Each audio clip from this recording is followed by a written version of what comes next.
1+1 = 0 கதையில் இந்த ஜூனியர் கோர்ட்டில் இருக்கக்கூடிய பசங்களை யூஸ் பண்ணி பிரெயின் வாஷ் பண்ணி அவங்கள மர்டர் பண்ண வைக்கிறது, மர்டர் பண்ண வச்சு அவங்கள ஒன்றும் பண்ண முடியாது, அவங்களுக்கு வந்து பசங்க பண்ணிட்டாங்க அப்படின்னு சொல்லி, இல்லைன்னா அந்த பசங்களை போட்டு தள்ளிடுறது.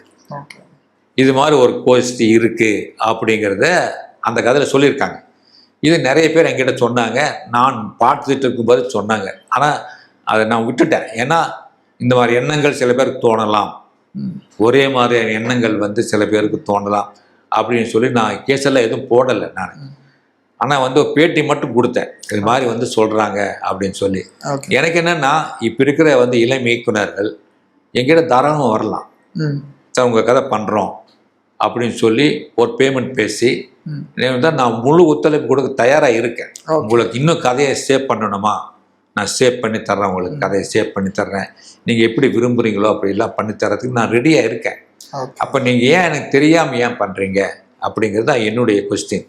எந்த இளம் இயக்குனராக இருந்தாலும் சரி, எப்போவுமே நான் உங்களுக்கு உதவுவதற்காக நான் காத்துட்டு இருக்கேன்.